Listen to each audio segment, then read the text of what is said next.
On s'est tous déjà demandé, en regardant un site web, mais comment ça marche au fond? Comment est-ce qu'on passe d'un écran tout blanc à une page pleine de vie, super interactive? Eh bien, la réponse est beaucoup plus simple qu'on l'imagine. En fait, presque tout ce qu'on voit en ligne est bâti sur seulement 3 briques fondamentales. Aujourd'hui, on va les découvrir ensemble. Alors, voici le plan de match. On va commencer par décortiquer l'anatomie d'un site web, puis on va, en quelque sorte, assembler une page pièce par pièce. D'abord, le squelette avec le HTML, ensuite on va l'habiller avec le CSS, et pour finir, on lui donnera vie grâce au JavaScript. C'est parti? On attaque la première partie, l'anatomie d'un site web. La grande question, comment un écran vide se transforme en un site complet?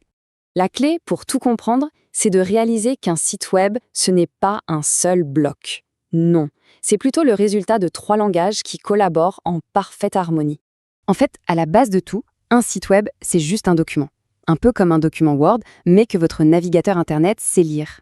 Et ce document, il est écrit avec notre fameux trio, HTML, CSS et JavaScript. Allez, on passe au premier langage, et sans doute le plus fondamental des 3, le HTML. C'est vraiment le point de départ de n'importe quelle page web, sa fondation brute.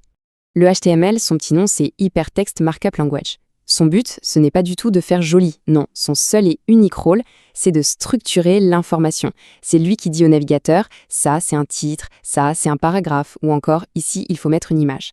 C'est vraiment l'ossature, rien de plus. Concrètement, qu'est-ce que ça veut dire? Eh bien, le HTML, c'est lui qui va placer tout le contenu brut.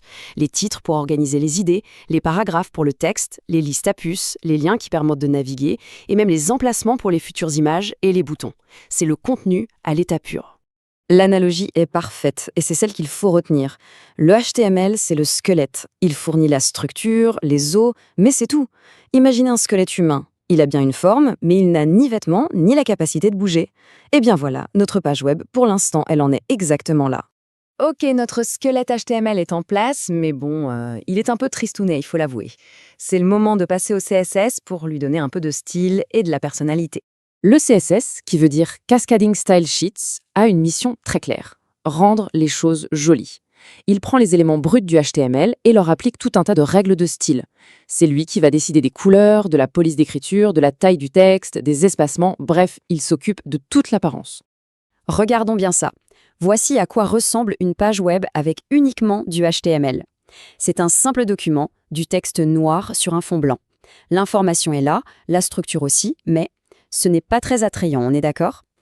Et maintenant, attention, voilà la magie du CSS qui opère. C'est exactement la même page, avec le même contenu HTML. On n'a absolument rien changé à la structure. Et pourtant, tout est différent. C'est ça, le pouvoir incroyable du CSS. Il transforme complètement la présentation sans jamais toucher au contenu lui-même. Donc, si le HTML est notre squelette, alors le CSS, ce sont les vêtements, la coupe de cheveux, le maquillage, c'est tout ce qui donne à notre structure son look unique et son identité. Bon, on a un squelette qui est super bien habillé, mais il ne bouge pas, il reste complètement statique. Il est temps de lui donner vie avec notre troisième et dernier langage, le JavaScript. Et c'est là que ça devient vraiment intéressant. Alors attention, à la différence du HTML et du CSS, le JavaScript, c'est un vrai langage de programmation. Son rôle, c'est d'ajouter de l'intelligence, du comportement à la page.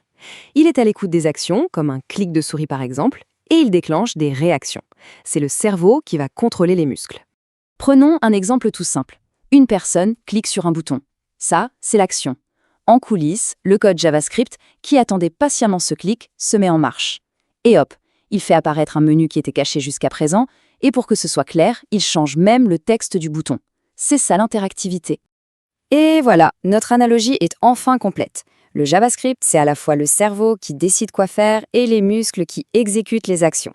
C'est grâce à lui que notre squelette bien habillé peut enfin bouger, réagir et interagir. Parfait. Maintenant, il ne nous reste plus qu'à rassembler toutes les pièces du puzzle. On va voir comment ces 3 technologies forment une équipe de choc. Ce tableau y résume tout à la perfection. Le HTML pour la structure, le squelette, le CSS pour le style, les vêtements, et le JavaScript pour l'interaction, le cerveau. Chaque langage a son rôle, bien précis et bien distinct, et c'est leur collaboration qui permet de créer un site web complet et fonctionnel. Alors pourquoi est-ce que c'est important de savoir tout ça? Eh bien tout simplement parce que maintenant le web n'est plus une sorte de boîte noire un peu magique. On comprend la logique qu'il y a derrière chaque page. Que l'on ait envie un jour de créer un site ou juste de naviguer sur Internet en comprenant mieux les choses, on a désormais les clés. Et voilà, les 3 briques qui construisent l'immense majorité du web sont démystifiées. La question, ce n'est plus comment ça marche, mais ça devient plutôt qu'est-ce qu'on pourrait bien construire avec ça. Maintenant que ces outils sont clairs, quelle serait la première idée de création qui vient en tête?